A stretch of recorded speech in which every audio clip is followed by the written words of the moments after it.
Vote bank के लिए देश की संस्कृति के साथ खिलवाड़ जायज है। आज ये देश है हमारा में इस मुद्दे पर होगी सार्थक चर्चा। क्या आपको लगता है कि इतिहास की बखिया उधेड़ी गई है? 80 साल आजादी के बाद आप क्यों याद आ रहे हैं? सावरकर, जोधा अकबर, सलीम अनारकली, लैला मजनू, 3 पीढ़ियों से हमारे दिमाग में ऐसे भर दिया गया कि बच्चे से पूछिए तो उसे यही याद आता है। इसे कहते हैं एजेंडा। क्या आप ये कहना चाहते हैं कि सावरकर जी ने दया की चिट्ठी नहीं लिखी? सावरकर को आप गांधी के मुंह से नहीं बोल सकते। सवाल नहीं है। राहुल गांधी जाहि अनादि अनंत अखंड अछेद अभेद सुवेद बतावें और ताहि अहीर की छोहरियां छछिया बर छाछ पे नाच नचावें। आप देख रहे हैं ये देश है हमारा, अमीश देवगन के साथ। नमस्कार व्यूअर्स, मैं हूं अमीश देवगन और आप देख रहे हैं ये देश है हमारा का स्पेशल एडिशन। आज का शो बेहद खास है और मुद्दा भी बहुत महत्वपूर्ण है क्योंकि यह मुद्दा हमारे सुनहरे इतिहास से जुड़ा है। आज का मुद्दा हमारे देश के उन योद्धाओं से जुड़ा है जिनके साथ घोर अन्याय हुआ। आज का मुद्दा उन लोगों से भी जुड़ा है जिन्होंने लूट के इरादे से भारत की सरजमी पर कदम रखा, लेकिन आज तक उनका महिमा मंडन किसी मसीहा की तरह इस देश में होता है। छोटे छोटे बच्चों को इतिहास की किताबों में मुगलों को हीरो की तरह पढ़ाया जाता है, जबकि हमारे अपने हीरो 1 या 2 पन्नों में सिमट जाते हैं। बॉलीवुड में भी गलत इतिहास वाली फिल्मों की भरमार है। सावरकर जैसे सच्चे देशभक्त जिनका लोहा राष्ट्रपिता महात्मा गांधी से लेकर इंदिरा गांधी तक ने माना, उन पर देशद्रोही और कायर होने का ठप्पा लगा दिया जाता है। संघ प्रमुख मोहन भागवत ने इसे गहरी साजिश करार दिया। मोहन भागवत ने कहा कि यह एक सुनियोजित तरीके से भारत के इतिहास और परंपराओं को नुकसान पहुंचाने की बड़ी कोशिश है और हिंदुओं को बांटने की साजिश हो रही है। लेकिन क्यों? सवाल यह खड़ा होता है, क्या वोट बैंक के लिए देश की संस्कृति के साथ खिलवाड़ जायज है? आज ये देश है हमारा में इस मुद्दे पर होगी सार्थक चर्चा।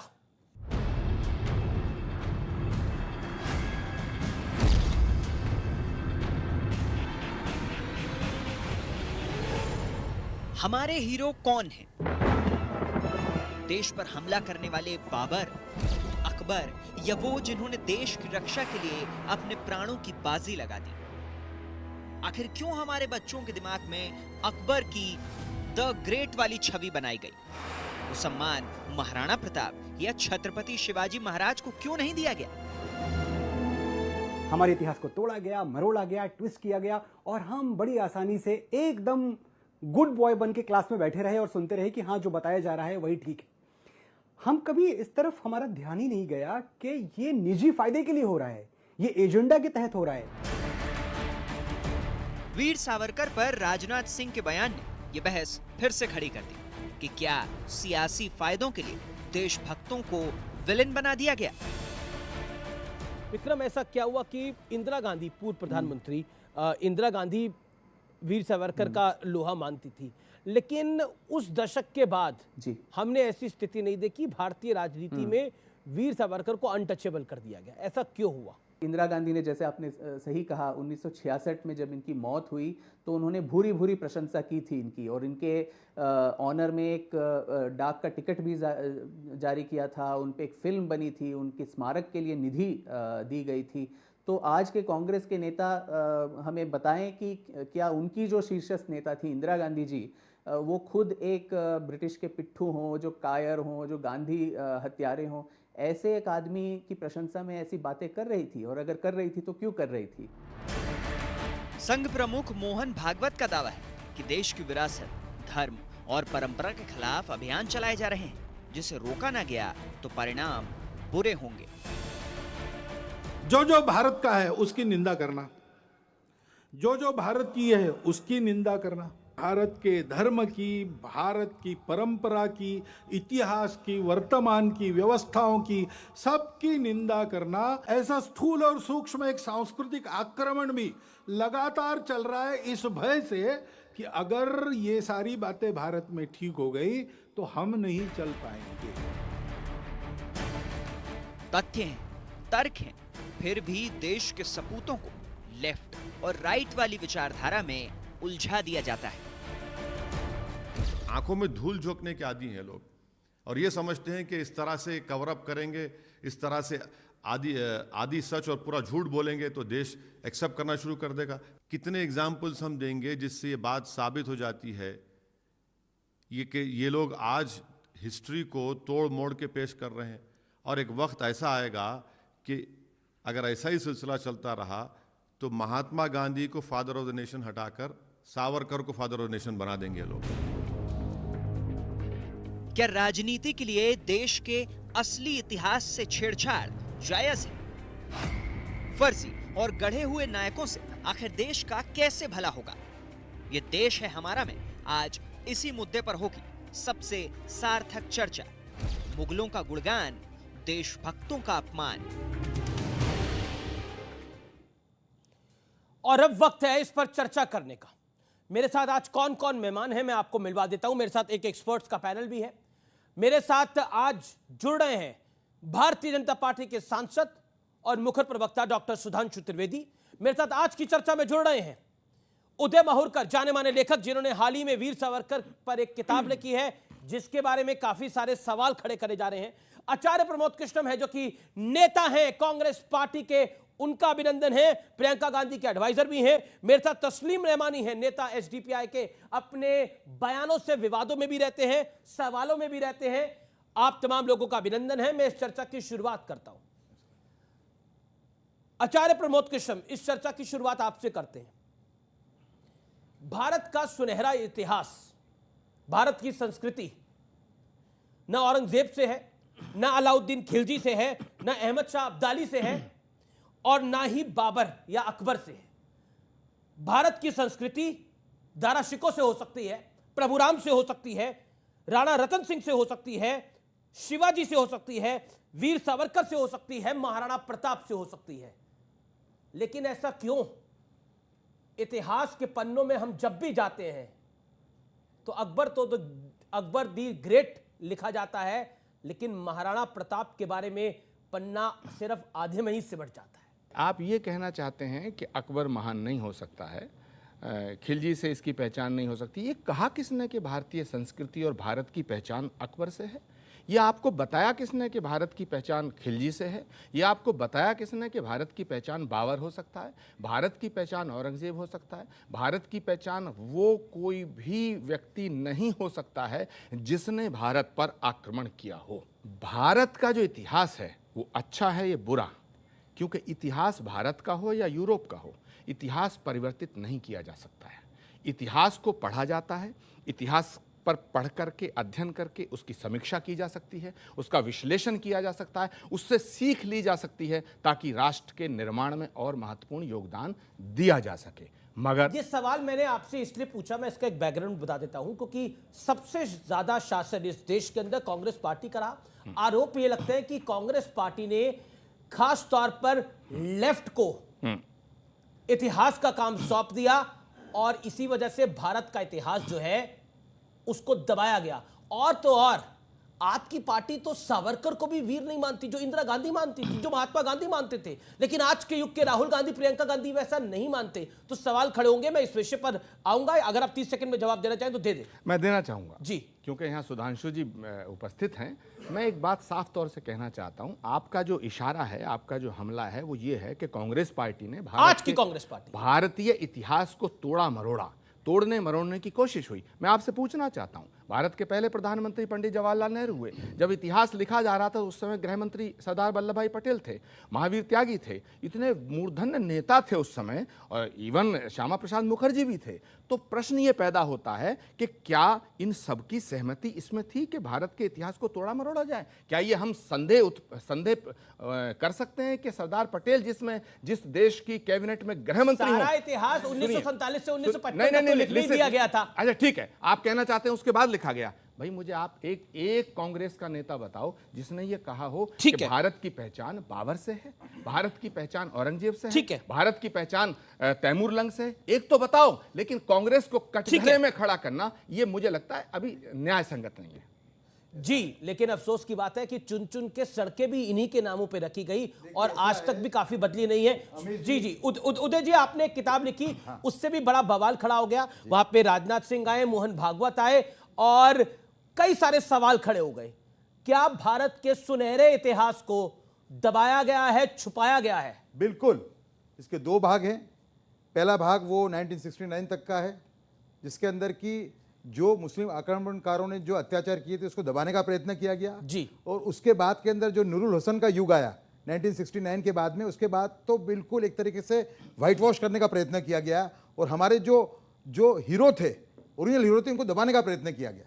वो सावरकर को जो बदनाम करने का प्रयास है उसके ही भाग रूप है। तो मैं आचार्य से बिल्कुल सहमत नहीं होता हूँ। कांग्रेस को इसकी जवाबदारी लेनी पड़ेगी और वो भी दो भाग के अंदर। पहला भाग था, आप देखिए कि पहले भारत के पहले एजुकेशन मिनिस्टर थे अबुल कलाम आज़ाद, उनको भी ये इसके लिए एक तरीके से रिस्पॉन्सिबिलिटी लेनी पड़ेगी।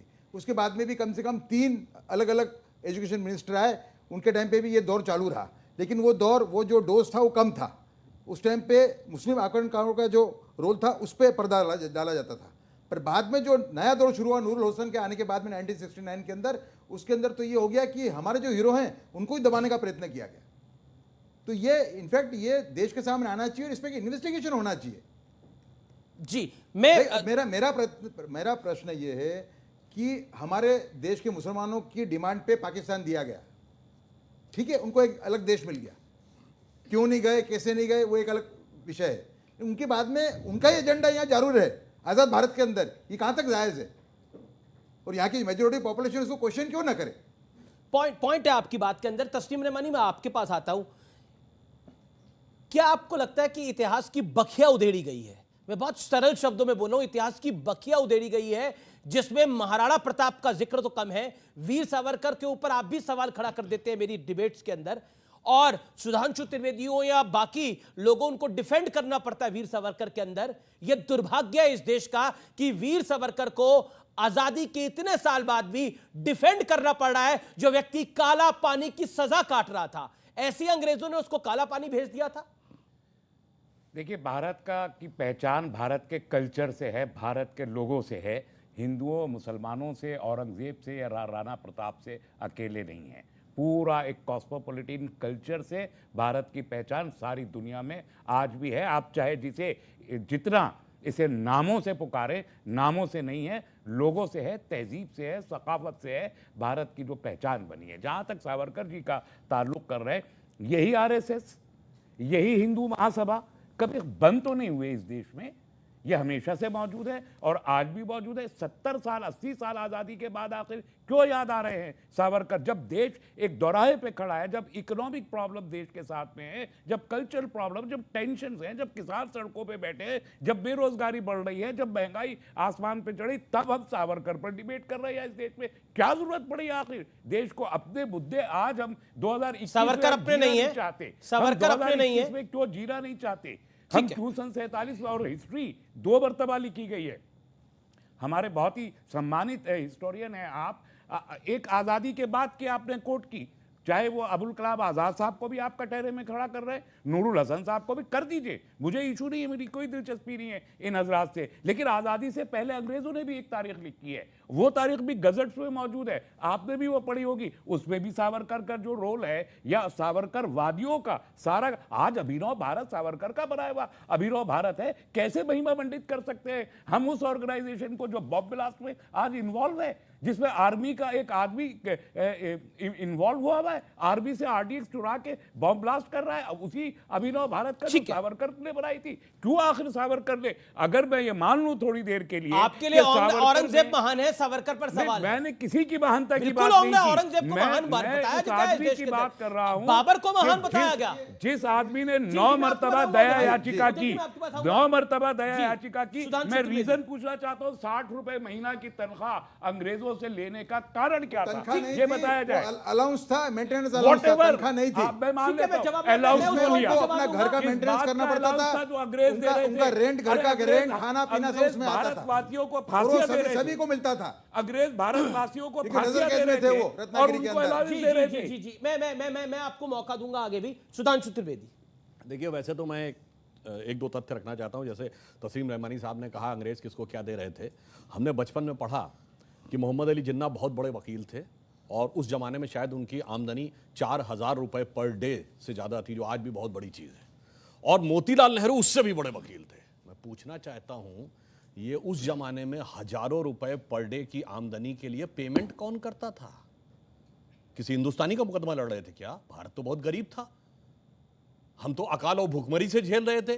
पेमेंट कौन कर रहा था? अंग्रेजों के मुकदमे लड़ रहे थे ना, इसीलिए तो। और मैं यह भी बताना चाहता हूं, जिसमें अशफाक उल्ला खां, राम प्रसाद बिस्मिल, चंद्रशेखर आजाद, काकोरी कांड, जो लखनऊ के पास ब्रिटिश सरकार का खजाना क्रांतिकारियों ने लूट लिया था, ब्रिटिश सरकार का वकील कौन था? JN मुल्ला, जगत नारायण मुल्ला, कांग्रेस के नेता खड़े थे ब्रिटिश सरकार की तरफ से कि इनको फीस कौन दे रहा था? उनको सरकारी वकील थे ना, तो सरकार से ही तो फीस ले रहे होंगे। अब मैं एक दो फैक्चुअल बात कहता हूं, वो तो विषय अभी सावरकर जी का मावरकर जी बताएंगे। मैं एक बात कोट करता हूं, बहुत बड़े एक साहित्यकार हुए हैं VS नायपॉल, जिनको 2003 में नोबेल पुरस्कार मिला है अपनी किताब एमंग द बिलीवर्स के लिए। उन्होंने बहुत पहले एक किताब लिखी, इंडिया द वुंडेड सिविलाइजेशन। उन्होंने कहा भारत दुनिया का एक विचित्र देश है, एकमात्र देश है जहां राष्ट्रवाद को बढ़ाने वाला नहीं, राष्ट्रवाद को कमजोर करने वाला इतिहास पढ़ाया जाता है। नंबर 2, उन्होंने कहा ये एकमात्र देश है जो अपने लिखे इतिहास को ऑथेंटिक नहीं मानता, दूसरों के लिखे इतिहास को ऑथेंटिक मानता। उन्होंने कहा ब्रिटेन में जाइए, कोई ब्रिटिश, फ्रेंच या जर्मन के लिखे इतिहास को नहीं मानता, कोई जर्मन, इटालियन या स्पेनिश के लिखे इतिहास को नहीं मानता। कहा उससे भी बड़ा आश्चर्य यह है कि ये विदेशियों के लिखे इतिहास को ही प्रामाणिक नहीं मानता है, जिन्होंने इस पे हुकूमत की, जो इसके दुश्मन थे, उन दुश्मनों के लिखे हुए इतिहास को प्रामाणिक मानता है। कहता इससे बड़ा दुर्भाग्य किसी देश का नहीं हो सकता। अब मैं बताता हूं उसमें हुआ क्या। एक और उदाहरण बता रहा हूं। सारे दर्शकों से एक सवाल ये है, क्या सिलेक्टिवली हाँ, मैं सिलेक्टिवली भारतीय हीरो को दबाया गया? हाँ, मैं उसके 2 उदाहरण फैक्ट बता रहा हूं। मैं दर्शकों से कह रहा हूं, जाइए चेक करिए।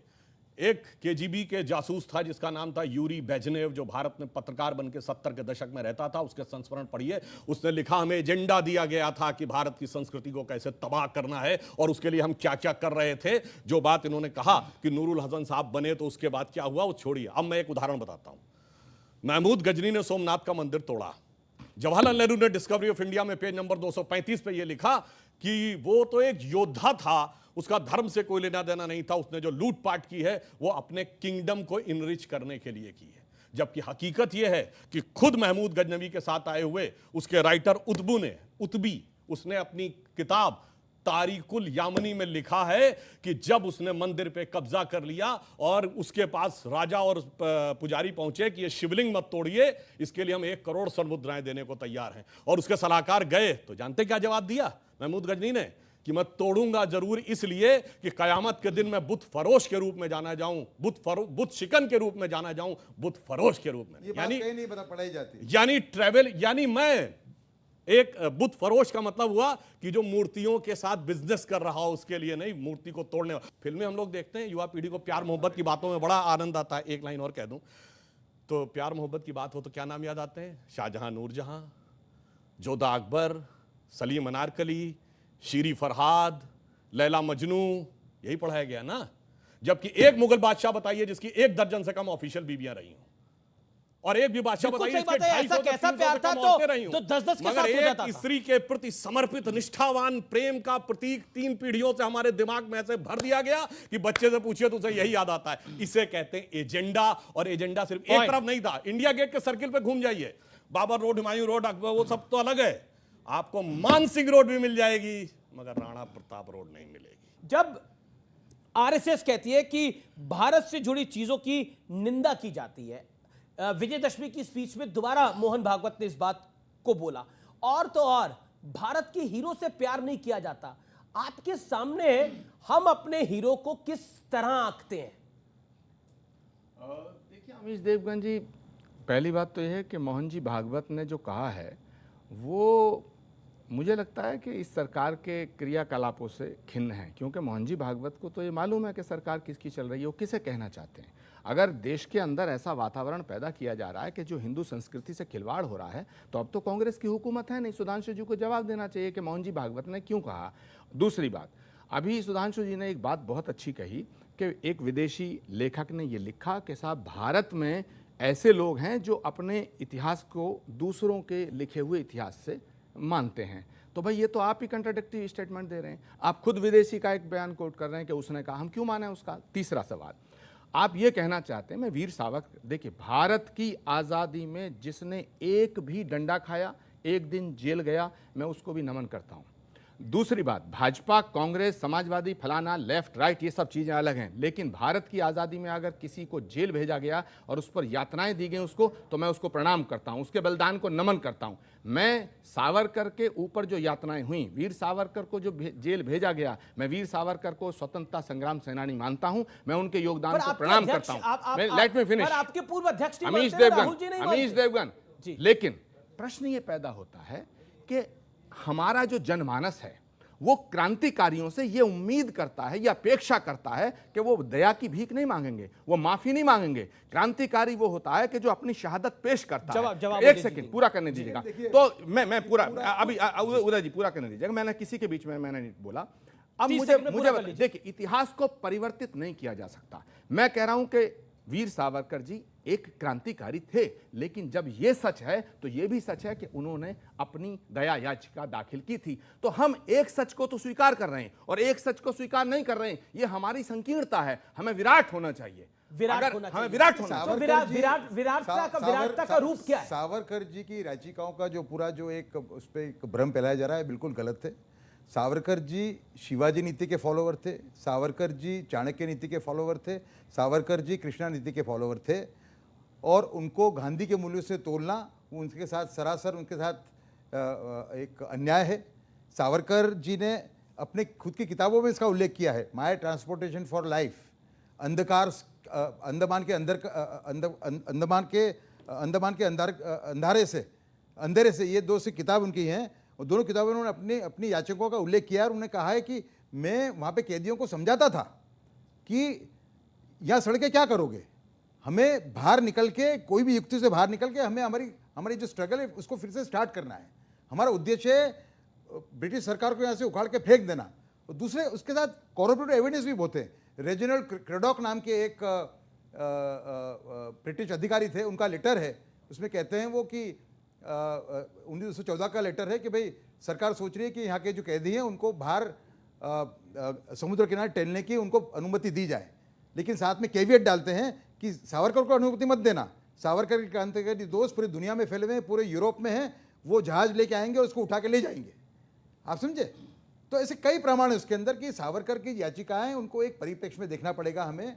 एक शिवाजी ने अपने जीवन काल के अंदर औरंगजेब को, जिसको शिवाजी का जब देहांत हुआ उस टाइम पे उनकी राज्य की लंबाई कितनी थी मालूम है आपको? उनकी राज्य की लंबाई थी 1600 किलोमीटर। घूर, जहां से मोहम्मद गोरी आया था, उसका और दिल्ली का जो अंतर है, घूर का और दिल्ली का, उससे ज्यादा। काबुल का और दिल्ली का अंतर है, उससे ज्यादा। गजनी और दिल्ली का अंतर है, उससे ज्यादा। तो ऐसे शिवाजी ने कम से कम 5 एपोलॉजी लेटर औरंगजेब को लिखे थे। हर एक के पीछे एक युक्ति थी, एक स्ट्रेटेजी थी। ये बहुत महत्वपूर्ण पॉइंट आप बता रहे हैं। उनका जो उद्देश्य था वो था हिंदवी स्वराज्य। अमीश जी, इसका मतलब ये पूरा जो है जी, ये पूरा षड्यंत्र है। मैं मानता हूं कि सावरकर को बदनाम करने का प्रयास ये दुनिया की सबसे बड़ी कॉन्स्पिरेसी अभी तक की। अमीश देवगन, अच्छा आचार्य जी, सावरकर को इसलिए बदनाम किया गया खासतौर पर 2000 के बाद क्योंकि अल्पसंख्यक वोटों की भूख बड़ी कांग्रेस पार्टी। नहीं, गलत, बिल्कुल यही कारण लगता है। Absolutely wrong. जो कांग्रेस गांधी की क़यादत में आगे बढ़ी, जो कांग्रेस भगत सिंह, सुभाष चंद्र बोस, चंद्रशेखर आजाद और तमा पंडित नेहरू, इन सब ने अपने बलिदान, कुर्बानियां दी। अशफाकुल्लाह खां, अभी सुधांशु जी कह रहे थे, मैं एक बात कहना चाहता हूं। आप जब सावरकर जी को, मैं कह रहा हूं ना कि सावरकर जी का जो योगदान था देश की आज़ादी में, उसे हम स्वीकार करते हैं।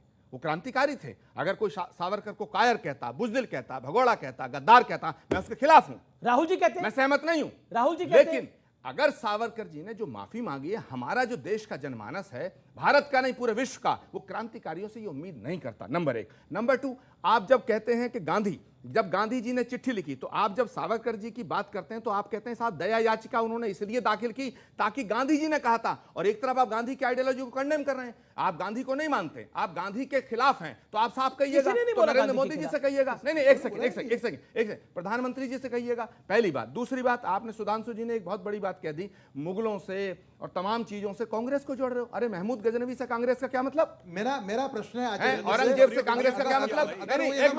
औरंगजेब से कांग्रेस का क्या मतलब? आपने कहा, अगर आचार्य जी मानते हैं कि महान क्रांतिकारी थे सावरकर तो राहुल गांधी जवाब क्यों उनको बदनाम कर रहे हैं? ठीक है, आपने सवाल किया, मेरा मुझे पूरा करने दीजिएगा। पर मैं जवाब दें आप। बहुत इंपॉर्टेंट 20 सेकंड में अब जवाब, फिर सुधांशु जी का मैं सुधांशु जवाब देना चाहता हूं। इन्होंने कहा इतिहास को तोड़ा मरोड़ा गया। अरे भाई, अगर देश की आजादी के बाद इतिहास को तोड़ा मरोड़ा जाता तो हल्दी रंग किया मुगलों को, कहती हल्दी घाटी है, अपने प्रण को पूरा करना वीरों की परिपाटी है, ये कविताएं कैसे रची जाती? यहां तक प्रेम प्रसंग की बात करी, लैला मजनू, शीरी फराद, हीर रांझा। अरे भाई, आप ये भी तो देखिएगा, मीरा के इतिहास को किसने बदला?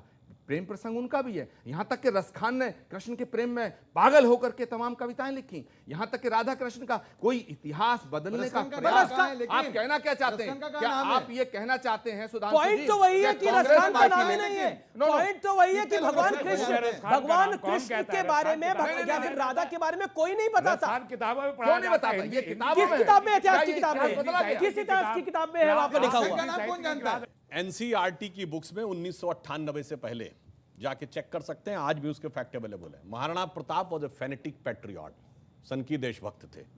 Shivaji looted Surat. Guru Tegh Bahadur created plundering of wealth. Raja Surajmal Jat ने, कहा जाता है, दिल्ली आगरा हाईवे को इतना असुरक्षित कर दिया था कि मजबूरी में उनके ऊपर कार्रवाई करनी पड़ी। चंद्रशेखर आजाद, सूर्यसेन, भगत सिंह वर रिवोल्यूशनरी टेररिस्ट। ये सब शब्दों का प्रयोग किया गया है टेररिस्ट किताबों में। और जब उनके भगत सिंह के भाई के पोते यदुवेंद्र सिंह संधू ने हमारी सरकार आने के बाद इस विषय को उठाया, संसद में उठाया गया, प्रोसीडिंग ऑफ द हाउस में 2016 में है, तो जानते क्या जवाब दिया गया? अगले संस्करण में हटा देंगे टेररिस्ट वर्ड। रसखान बहुत बड़े कृष्ण भक्त कवि थे, सैयद इब्राहिम रसखान। उन्होंने लिखा, मानुष हो तो वही रसखान, बसों ब्रज गोकुल गांव के ग्वारन, जो पशु हो तो कहा बस मेरो, चरो नित नंद की धेनु मजारन, और पाहन हो तो वही गिरकियो, जो धरो कर छत्र पुरंदर धारन, और जो खग हो तो बसेरो करो कहूं कालिंद कूल कदम्ब की डारन। मतलब मुस्लिम हो के पहले तो ये कहा कि मेरा अगला जन्म हो, मनुष्य के रूप में हो तो ग्वाल बालों के रूप में, पशु के रूप में हो तो नंद बाबा की गायों के रूप में, पत्थर के रूप में हो तो उस गोवर्धन पर्वत के ऊपर जिसे भगवान कृष्ण ने उठाया, और पक्षी के रूप में हो तो जमुना नदी के तट पर कदम के उस वृक्ष पर जिसके नीचे वो मुरली बजाते थे। मैं पूछना चाहता हूं, आज अगर कोई मुसलमान बोल दे, एक मिनट, आज कोई मुसलमान बोल दे कि अगला जन्म, एक पूरा बात, एक मिनट, पूरी बात करें। आज अगर कोई मुसलमान ये बोल दे कि अगला जन्म होना चाहिए तो फतवा जारी होगा कि नहीं? नहीं होगा। दूसरा, ये बताइए किसने ये सीबीएसई किताब में कहीं लिखा हो ये रसखान का, तो बताइए। और कहीं नहीं इसको और कहां से ये रसखान नहीं है। बताता रहा हूं, रसखान का कोई उल्लेख नहीं, और कोई सेकुलरिज्म का सूरमा सैयद इब्राहिम रसखान के घर पे उनके जन्म स्थल या मृत्यु स्थल पे गया। क्या आपको पता है कि रसखान साहब का जन्म कहां हुआ था? 15-20 सेकंड। आचार्य जी, क्या आपको पता है? आपको पता है? बताइए रसखान साहब का जन्म कहां हुआ था? रहमानी साहब आप इसी बता दीजिए। रसखान में, उसमें टाइम वेस्ट होगा जरा, इसलिए मैं ही बता देता हूं, छोड़िए। कोई बात नहीं, हमें कोई कैसे बताइए? उन्हें पता है वो रसखान के बारे में पढ़ के आए हैं। रसखान ने जो तहजीब को प्रमोट किया, रसखान का जन्म कहां हुआ? अरे मैंने बताया, आपने रसखान के बारे में पढ़ा? मैंने कहा अवध में हुआ। अवध में? जी, मैं बता रहा हूं ना, उस तहजीब का खात्मा इनकी पार्टी और हिंदुत्व की किस तहजीब की बात कर रहे हैं? रसखान ने पैदा की। रसखान ने और जो औरंगजेब ने तहजीब पैदा करी। आप पहले रसखान की बात कर लीजिए ना। औरंगजेब ने तहजीब रसखान की बात कर रहा हूं, मैं रसखान की बात कर रहा हूं। ठीक है, ठीक है, यही देखिए, इसका पहलू है कि जब आप रसखान चेक करिएगा, रसखान का जन्म काबुल में हुआ था, जहां आज वो नजारा दिखाई पड़ा के लोग जा रहे थे। ठीक है, दूसरी बात सुनिए, ये तो अवध में बता रहे थे। सुनिए, काबुल का अवध में था। सुनिए, दूसरी बात सुनिए, रसखान की, एक मिनट, अवध माना जाता है। रसखान की गहरी दृष्टि, एक मिनट, रसखान की दृष्टि कहां तक थी? देखिए, दुनिया में जितने भी मजहब हैं वहां भगवान की खोज या तो किसी इमारत यानी धर्मस्थल पे रुक गई, या किसी किताब पे रुक गई, या किसी मैसेंजर पे रुक गई। पर हमारे यहां तो साक्षात ब्रह्म है, और वो हमारे अंदर। जानते हैं रसखान ने क्या लिखा है कृष्ण भगवान के लिए, बाल कृष्ण के लिए? जाहि अनादि अनंत अखंड अछेद अभेद सुवेद बतावें, और ताही अहीर की छोहरियां छछिया बर छाछ पे नाच नचावें। ये लिखने वाला रसखान। मगर रसखान के घर पर छोड़िए, अब्दुल रहीम खान खाना, आलम शेख कृष्ण भक्त कवि, क्या क्या उन्होंने अब्दुल रहीम खान खाना ने संस्कृत में लिखा। मगर सुनिए, अरे सुनिए, दारा शिकोह जो औरंगजेब का बड़ा भाई था, जिसने किताब लिखी मंजूमन बहरीन यानी दो समुंदरों का मिलन। मगर दारा शिकोह की जयंती मनाते मैंने किसी सेकुलरिज्म के सूरमा को नहीं देखा। औरंगजेब, इन्होंने कहा कांग्रेस से क्या मतलब? जब हमने औरंगजेब की रोड का नाम बदल के अबुल कलाम पे रखा तो वहां छाती पीटने कांग्रेस का विधायक गया था। यह औरंगजेब का कांग्रेस से कनेक्शन है। एक अंतराल के लिए रुकेंगे, आप देखते रहिए, ये देश है हमारा। क्या आप ये कहना चाहते हैं कि सावरकर जी ने दया की चिट्ठी नहीं लिखी? मेरी बात नहीं, सुनिए, लिखी या नहीं सावरकर को- लिखी? मेरा मुद्दा वो नहीं, है नहीं, उदय जी बताइए, लिखी या नहीं लिखी? सावरकर को आप गांधी के ना, मूल्य ना, से ना, नहीं ना, बोल ना, सकते। सवाल नहीं है। मैं सावरकर के योगदान को स्वीकार कर रहा वाली बात। हूं। आप उस इतिहास को स्वीकार करना क्यों नहीं चाहते? सावरकर के योगदान इसलिए मैं स्वीकार कर रहे हैं कि आज सावरकर की डिमांड बढ़ गई है। नहीं नहीं ये सब वाहियात वाहियात बात आपके नेता No, no, no, की ये वाहियात बात। आपके नेता और की- वाहियात बात, आपके ये नेता की- वाहियात बात आपके है। नेता I की- do not agree with you. I do not agree with you.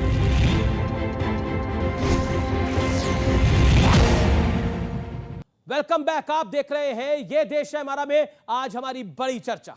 कितने हमारे हिस्टोरियन हैं, भगत सिंह हो गए, चंद्रशेखर आज़ाद हो गए, अशफाकुल्ला खान साहब हो गए, ठाकुर रोशन सिंह हो गए, कितने लोगों ने मर्सी पिटीशन लिखे। जब हम भगत सिंह का मुकाबला सावरकर साहब से करते हैं तो उनके पक्ष में सबसे ज़्यादा अगर पल्ला मैं देखता हूं तो भगत सिंह का भारी निकलता है। इस बारे में आपका क्या कटाक्ष है? और जब आप गांधी जी की बात करते हैं, मेरा दूसरा सवाल दूसरा सवाल मेरा दूसरा सवाल जो है आचार्य प्रमोद कृष्ण जी से है, क्या सावरकर के बहाने अब गांधी जी के ऊपर भी हमला होने वाला है? क्योंकि सरदार पटेल तो ये ले उठे, उसके बाद नेहरू को ये ले उठे, अब गांधी जी के ऊपर भी ये आ गए। ये गांधी जी को भी बता दें कि आरएसएस वादी हैं।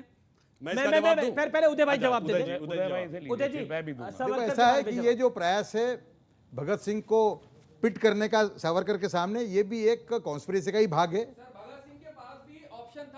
अच्छा, आपने मेरी बात सुनिए। भगत सिंह के पास भी ऑप्शन था माफीनामा लिखने का, लेकिन भगत सिंह ने नहीं लिखी। अशफाकुल्ला खान ने भी फिर नहीं भगत लिखे। सिंह राजदेव फिर भगत सिंह राजदेव और राजगुरु सुखदेव सावरकर को मिलने क्यों गए थे?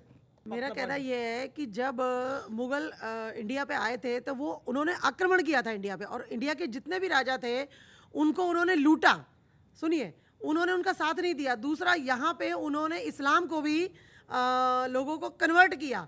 तो कहने का मतलब है उनको ग्लोरीफाई किसने किया? ये कौन ग्लोरीफाई? बेसिकली लुटेरों को, चोरों को ग्लोरीफाई करने की जरूरत क्या है? जो मैं समझ पा रहा हूं इन लोगों की गुफ्तगू से, तो मुझे ऐसा लग रहा है कि हमने इस देश में फ्रीडम स्ट्रगल जो है, जो लड़ा है 100-125 साल, वो फ्रीडम स्ट्रगल ब्रिटिशर से आज़ादी की जद्दोजहद हमने नहीं की। हमने मुसलमान काल से, मुस्लिम काल से जद्दोजहद की लड़ाई लड़ी है। चाहे वो कांग्रेस पार्टी हो, चाहे वो आरएसएस हो, चाहे वो हिंदू महासभा हो, देश को अंग्रेजों से लड़ाने की, बचाने की हमने जंग नहीं लड़ी। मुसलमान काल से निकलने की जंग लड़ी गई है। मुसलमानों के खिलाफ ये जंग यहाँ इस पूरे देश में लड़ी गई है, और इस पर शोध की जरूरत है। इस पर पूरे के पूरे तरीके से जंग आज़ादी को रिविजिट करने की, रीराइट करने की पूरे तौर पर जरूरत है। एक मिनट, एक वाक्य कहना चाहूंगा। जो इन्होंने कहा, मैं आपसे पुरजोर इख्तलाफ रखता हूं, प्रबल विरोध रखना चाहिए। बता रहा हूं क्यों। ये बताइए, ब्रिटिश रूल क्या क्रिश्चियन काल था? अगर ब्रिटिश रूल क्रिश्चियन काल नहीं है तो मुगल रूल मुस्लिम काल कैसे हो गया? भाई, मुगलों की वल्दियत शुरू होती है बाबर से। बाबर की मां मंगोल और बाप उज्बेक था। आज किसी मुसलमान के डीएनए का कोई मंगोल और उज्बेक डीएनए से कनेक्शन नहीं है। और मैं बता रहा हूं, अलाउद्दीन खिलजी के बाद जितने मुगल बादशाह हुए, यानी जिनको आप मुस्लिम बादशाह कहते हैं, सबने बगदाद के खलीफा का खुतबा पढ़ के उसके बिहाफ पे शासन किया है। जैसे जितने वाइस रॉय हुए वो सब ब्रिटिश क्राउन के रिप्रेजेंटेटिव बनके शासन के। विदेशी शासन ये भी था, विदेशी शासन वो भी था। अगर ये नहीं कहते, आज भारत का क्रिश्चियन नहीं कहता कि ब्रिटिश शासन हमारा था, तो भारत का मुसलमान क्यों कहता है कि मुगलों खिलजी का शासन हमारा था? वो सारे के सारे क्या उन्होंने मिशनरीज क्रिएट नहीं की? हम इसीलिए कहते हैं आप ब्रिटिशर्स के हिमायती रहे हैं, इसीलिए कहा ब्रिटिशर्स को आप तनख्वाह लेते हैं। अभी तस्लीम रहमानी जो साहब हैं, ये राम के ऊपर आप कटाक्ष करते हैं। क्या कभी किसी हिंदू नेता ने क्या मोहम्मद साहब के ऊपर कभी टिप्पणी करी है? यदि टिप्पणी करी है, उसका क्या आपने फ्रांस में आपने देखा होगा जो कि कर किस रहे हैं तरह उनका की महिमा टिप्पणी मंडन होती किया जा रहा है, वो तो और मंत्री उसका बन रहा है। खमियाजा किस तरह से भुगतना अभी पड़ता है। आपने बोल दिया कि भगवान राम के पिता का हरम था, बोला आपने इसी कार्यक्रम में बोला। क्या ये हिस्ट्री नहीं है? ये बहुत गलत तारीख पे बात करना चाहते हो तो तारीख आपने बोला आपको ईमानदार बोला हरम तारीख के बारे में। अगर आप तारीख की बात कर रहे करते हैं, क्या किसी मोहम्मद साहब के बारे में किसी ने किसी धर्म के बारे में कहा? अभी उनका महिमा मंडल हो रहा है, भगवान राम आप उसको छोड़ दीजिए। नहीं, वो तो बोलने को की बात कर रहे हैं, बोलना गलत नहीं है। कोई बोलेगा तो कमलेश तिवारी की तरह उसकी गर्दन उड़ा दी जाएगी। देखिए, मैं एक बात बताऊं, जी, जो लोग ये इस तरह की बात भगवान राम और दशरथ जी के बारे में कहते हैं, प्रॉब्लम जानते क्या है? हमारे यहाँ ये कोई कहानी नहीं है, हमारे यहाँ ये इतिहास है, परंतु ये बहुत ही डीप फिलॉसफी का कोडिफाइड रिप्रेजेंटेशन है। कभी आपने सुना, सोचा? अभी विजयदशमी का पर्व गया है, दशानन रावण का पुतला जलाया जाता है। रावण के 10 ही सिर क्यों थे भाई? 15 या 20 क्यों नहीं? और 10 सिर थे तो उसका नाम दशानन क्यों, 10 मुख वाला क्यों नहीं? 10 शीश, 10 ग्रीव, 10 कंधर, दशोदर, कुछ भी कह सकते थे। और रावण का एक सर कटता था, दूसरा क्यों उगाता था? यह कहानी नहीं है। 10 सिर 10 इंद्रियों के प्रतीक है। दशानन 10 इंद्रियों के बहिर्मुखी पिपासा का प्रतीक है। एक इंद्री की इच्छा पूरी करो, तुरंत दूसरी आती, भगवान में नहीं रोक सकते, इसीलिए राम भी उसका सर काट कर नहीं रोक पा रहे थे। और राम वह डिवाइन एलिमेंट है। वो डिवाइन एलिमेंट का पिता कौन है? दशरथ। जो 10 इंद्रियों को रथेगा तो हृदय में वह दैवीय तत्व पैदा होगा, जो 10 इंद्रियों के बहिर्मुखी पिपासा को बेसिक एलिमेंट पढ़ा नहीं, जैसे कोई फिजिक्स केमिस्ट्री मैथ ना पढ़े और इंजीनियरिंग के बारे में व्याख्या शुरू कर दे। क्या समस्या है? इसलिए जो इन्होंने बोला वो इनके रहमानी साहब देखिए, with all due respect Rahmani साहब, आचार्य जी काफी देर से नहीं अपनी टर्न का वेट, उदय भाई आचार्य जी काफी देर से अपनी टर्न का वेट कर रहे हैं, उनको वो बोलने फिर आप बोलेगा। अच्छा आचार्य जी, आप हाथ लगातार खड़ा कर रहे थे, आपसे एक सवाल भी आया। आप तो मान रहे हो उस बात को, लेकिन कांग्रेस, आज के युग की कांग्रेस उस बात को नहीं मानती, राहुल जी उस बात को नहीं मानते। जब आप सावरकर को गद्दार बोलते हैं तो फिर आप मुझे बताइए शिवसेना के साथ मिलकर सरकार क्यों चलाते हैं? सर आपने अपनी बात को रखा, उदय भाई बोलिए। देखिए, एक तो सुधांशु जी की बातों में आज पहली बार मुझे बड़ा विरोधाभास नजर आ रहा है। पहली बात इन्होंने कह दिया साहब, उनको क्योंकि ब्रिटिशर ये थे, लॉर्ड फलाना था, ढिमाका था, हुक्मरानों के सामने उनके गिड़गड़ाते थे, तो चिट्ठी लिखने की जरूरत क्या थी? एक तरफ तो ये कह रहे हैं, दूसरा सावरकर जी की दया याचिका पर भी बात हो रही है। पर मैं एक सुधांशु जी से बड़ा विनम्रता से कहना चाहता हूँ, बार बार आप कह रहे हैं कांग्रेस ने इतिहास बदल दिया, कांग्रेस ने इतिहास बदल दिया। अरे कांग्रेस ने इतिहास नहीं बदला, कांग्रेस ने भूगोल बदल दिया। इंदिरा गांधी ने पाकिस्तान के 2 टुकड़े करे, आपने क्या किया? आपने जिन्ना की, अरे आपने क्या किया? जिन्ना की मजार पर सजदा किया है, वो कौन थे? दूसरी बात सुनिएगा, इंपॉर्टेंट पॉइंट, आप बार बार जो भाषण को प्रवचन बना रहे हैं, मुझे आप बताइएगा आपका लक्ष्य क्या है? क्या ये जो मुगलिया सल्तनत 800 साल इस देश पर इसने राज किया, तो ये कांग्रेस ने राज करा दिया? क्या बाबर को कांग्रेस लाई? तब कांग्रेस थी क्या? औरंगजेब को कांग्रेस लाई? शेरशाह सूरी को कांग्रेस लाई? अलाउद्दीन खिलजी कांग्रेस की पैदाइश है? मुझे आप बताइए, अंग्रेजों से जब लड़ाई लड़ी गई तो भारत और आज का पाकिस्तान, बांग्लादेश, ये सब भारत था। जब भारत था, भगत सिंह की पैदाइश कहां हुई? आज जहां पाकिस्तान में। आज मुझे बताइए, जब हम सब ने मिलकर के एक लड़ाई लड़ी और देश को आजाद कराया, तो जब देश आजाद हो गया उसके बाद से आप कह रहे हैं इतिहास बदला गया, इतिहास बदला गया। भाई आपको पता कब चला? पंडित अटल बिहारी वाजपेयी तो 6 साल आपके प्रधानमंत्री थे, क्या उन्हें तब नहीं पता चला? और जब बदला गया उस समय तो चेंज किया गया। एक सेकंड, और अब आपको 7 साल से अब पता चल रहा है। अगर इतिहास किसी ने बदला है तो उसने देश के खिलाफ काम किया है। आप उसको एनए से लगा के बंद करिएगा। करते क्यों नहीं है? आप हिंदू मुसलमान मुगलों से आप कांग्रेस की तुलना करते हैं। क्या मुगल इस देश का हीरो हो सकता है? नहीं, हमारा हीरो बाबर नहीं है, हमारा हीरो राणा प्रताप है, हमारा हीरो शिवाजी है, हमारा हीरो अशफाक है, हमारा हीरो भगत सिंह है, हमारा हीरो गांधी है। कैसी बात करते हैं आप? कैसी बात करते हैं आप? कैसी बात करते हैं आप? कैसी बात करते हैं आप? सुनिए, ये वही कैसी बात है? सुनिए, हमारा हीरो बाबर नहीं है, हमारा हीरो औरंगजेब नहीं है। ये राहुल गांधी को बोलिए। एक सेकंड ऑडियो देखिए। कहता हूँ आजादी की जंग नहीं है, हिंदुत्व के अपने बीच में कांग्रेस लड़ रही थी। हिंदू रहमानी साहब देखिए, अब आप अनफेयर कर रहे हैं, अब आप अनफेयर कर रहे हैं रहमानी साहब। ठीक है, अब उदय बोरकर की बारी है, अब आप अनफेयर कर रहे हैं। देखिए, आजादी की जंग नहीं लड़ी गई और इस पर बहस होनी चाहिए इस देश में। अच्छा ठीक है, कांग्रेस हिंदुत्व की जंग लड़ रही थी या आजादी की जंग लड़ रही थी, ये बहस का मुद्दा है। ठीक है, जवाब ले लेंगे। की बात करूंगा कि वो जो कह रहे हैं वो बिल्कुल उनकी पार्टी के जो विद्वान होते हैं लोगों के, उससे बिल्कुल विरोधाभास है इसके अंदर। एक तरीके से उनको व्हाइट वॉश करने का प्रयत्न किया जा रहा है इस मंच का उपयोग करके। दूसरी बात, रहमानी साहब को बड़ा बुरा लगा मैंने जब देखिए, आप इतिहास को बदलने का प्रयास उदय जी आप कर रहे हैं, मैं नहीं कर रहा। मैं इतिहास को स्वीकार करने की बात कर रहा हूं। मैं सावरकर के योगदान को स्वीकार करता हूं। क्या आप उनकी दया याचिका को स्वीकार नहीं करते? मैं स्वीकार नहीं, उन्होंने स्वीकार नहीं करता हूं। उसको एक परिप्रेक्ष्य में देखना पड़ेगा। आप ये कहना चाहते हैं, नहीं, क्या आप ये कहना चाहते हैं कि सावरकर जी ने दया की चिट्ठी नहीं लिखी? मेरी बात लिखी या नहीं लिखी? मेरा मुद्दा वो है, उदय जी बताइए, लिखी या नहीं लिखी? सावरकर को आप गांधी के मुंह से नहीं बोल सकते। सवाल नहीं है, मैं सावरकर के योगदान को स्वीकार कर रहा हूं। आप उस इतिहास को स्वीकार करना क्यों नहीं चाहते? सावरकर के योगदान सावरकर की डिमांड बढ़ गई है। नहीं, ये सब वाहियात बात है।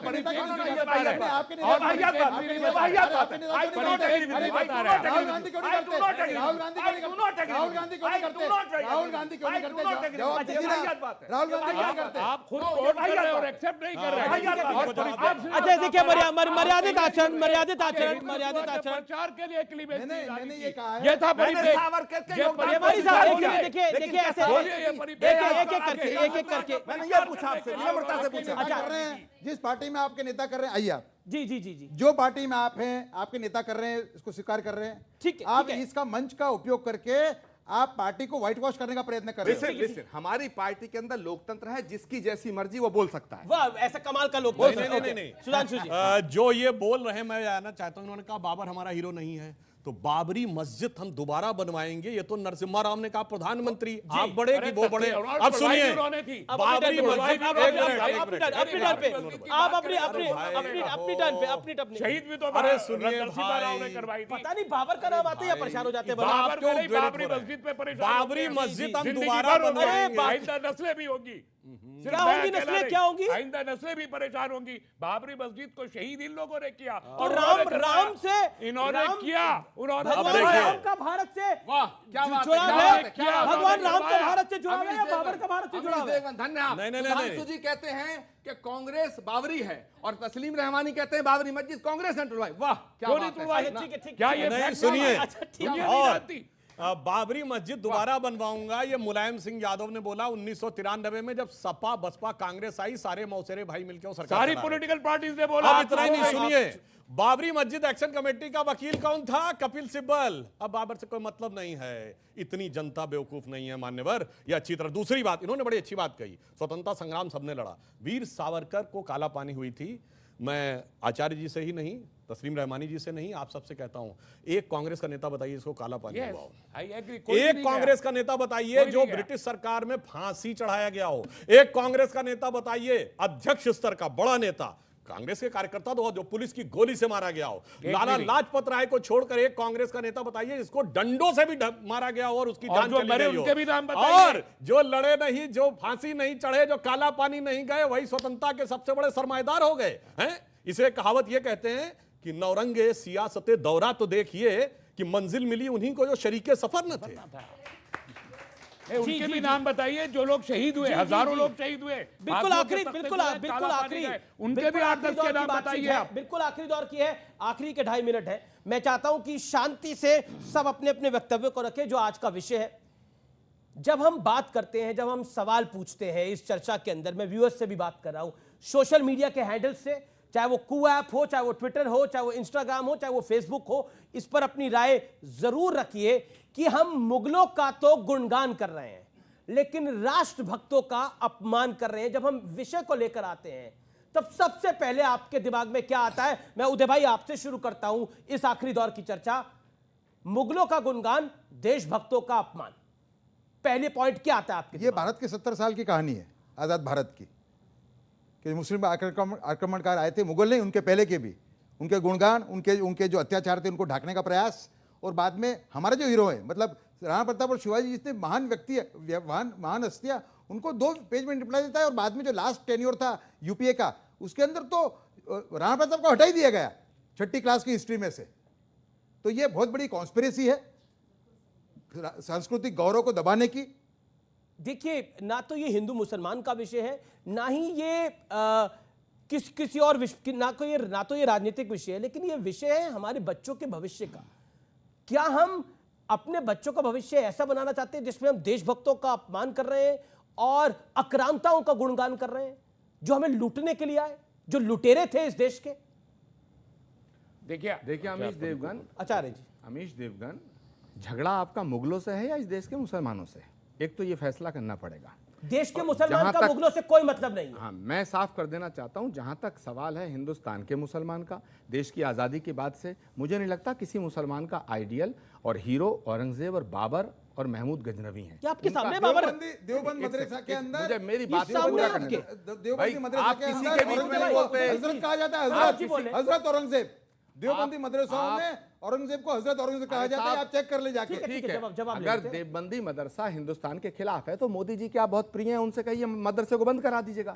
शिकायत हमसे कांग्रेस से क्यों कर रहे हैं आप कर दो ना वो कांग्रेस नहीं उसका, नहीं आप करिए, आप बंद करा दीजिएगा, करा दीजिएगा। अब आप अपने पॉइंट करो। मैं एक बात कहना चाहता हूँ सुधांशु जी से, पंडित जवाहरलाल नेहरू ने उस जमाने में सैकड़ों करोड़ का उनका जो अपना घर था वो देश की आज़ादी के लिए दान दिया। किसी भाजपा के और संघ के नेता ने एक रुमाल भी दिया देश की आज़ादी में। देश की आज़ादी से पहले और देश की आज़ादी के बाद इंदिरा गांधी शहीद हुई, वो कांग्रेस की थी, बीजेपी की थोड़ी थी। महात्मा गांधी शहीद हुए, ललित माकन शहीद हुए, बेअंत सिंह शहीद हुए, हितेश्वर शैकिया शहीद हुए। इस देश में जितने कांग्रेसियों ने शहादत दी है, मुझे बताइए श्यामा प्रसाद मुखर्जी के अलावा कोई भाजपा का नेता आज तक शहीद क्यों नहीं हुआ? आप बनते हैं देशभक्त सर्टिफिकेट, राष्ट्रभक्ति का सर्टिफिकेट आप देने की बात करते हैं, ठीक है, आज आपका वक्त है, आप कर लो, लेकिन देश के इतिहास को बदलने की कोशिश आप कर रहे हैं। कांग्रेस ने देश के इतिहास से खिलवाड़ नहीं किया। अभी आचार्य जी ने बोला कि मोतीलाल नेहरू जी ने सैकड़ों करोड़ का मकान दे दिया, या अंग्रेजों के जमाने में अंग्रेजों से लड़ते हुए सैकड़ों करोड़ का मकान बनवा लिया। ये लड़ाई की हकीकत का पर्याप्त है। दूसरा, यह मामला हिंदू मुसलमान का नहीं है। मैं कहता हूं कि अगर मुस्लिम परंपरा में भी आप देखिए तो बुल्ले शाह, नजीब जलालाबादी, सैयद इब्राहिम रसखान, आलम शेख, दारा शिको, अशफाक उल्ला खां, वहाँ से आकर ब्रिगेडियर मोहम्मद उस्मान, अब्दुल हमीद, उस्ताद बिस्मिल्लाह खां, अबुल कलाम, कितनों के घर पे जाते हैं ये लोग। ये परंपरा क्यों नहीं समझ में आती है? बाबर, तुगलक, औरंगजेब, इशरत जहां, याकूब मेनन, सारी की सारी प्रॉब्लम यहां है। इसलिए मैं कह रहा हूं, हिंदू का इतिहास हो या मुसलमान का इतिहास, एक ही पंक्ति कहूंगा, कितना भी बदलने का प्रयास करो, इस मिट्टी में इतिहास लिखा रहता है कि हटा दो ये इतिहास झूठे तुम्हारे, यहां जर्रे जर्रे पे सच है लिखा रे। जो कोई किताबें न बानी कहेगी तो ये माटी सभी की कहानी कहेगी। क्योंकि इस कार्यक्रम में आपने बाबर के बारे में बहुत कुछ कहा, लेकिन देखिए 500 सालों तक एक इतिहास को छुपाया गया, 500 सालों तक एक इतिहास को दबाया गया, 500 सालों तक एक न्याय को लटकाया गया, लेकिन 500 साल बाद सत्य सामने आया। और नहीं, सत्य सामने आया, सुनिए, सत्य सामने आया, लेकिन दिक्कत यह है कि आप अपने आप को बाबर से जोड़ते हैं, लेकिन इस देश का मुसलमान अपने आप को अब्दुल कलाम के साथ जोड़ता है, इस देश का मुसलमान अपने आप को बिस्मिल्लाह खान के साथ जोड़ता है। समस्या तब होती है जब आप बाबर, औरंगजेब को तो हीरो मान लेते हैं और इन पर कुछ नहीं कहते। मैंने बिल्कुल शुरू में कहा कि मैं शख्सियात के साथ नहीं, भारत के साथ जुड़ा हूं, भारतीयता के साथ जुड़ा हुआ हूं, और मेरे लिए सबसे बड़ा गौरव और सम्मान यह है कि मैं भारत में पैदा हुआ हूं और भारत की मिट्टी में मरूंगा। फिलहाल आज की चर्चा में इतना ही, लेकिन ये एक बड़ा प्रयास है, ये एक हमारा बड़ा प्रयास है कि देश का इतिहास जो है वो देश के हीरो के साथ लिखा जाए। यानी भारत का इतिहास बाबर, औरंगजेब, खिलजी या अहमद शाह अब्दाली नहीं है। भारत का इतिहास दारा शिको भी हैं, महाराणा प्रताप भी हैं, शिवाजी भी हैं, वीर सावरकर भी हैं और महात्मा गांधी भी हैं। फिलहाल इतना ही। आप देखते रहिए न्यूज़ 18। नमस्कार।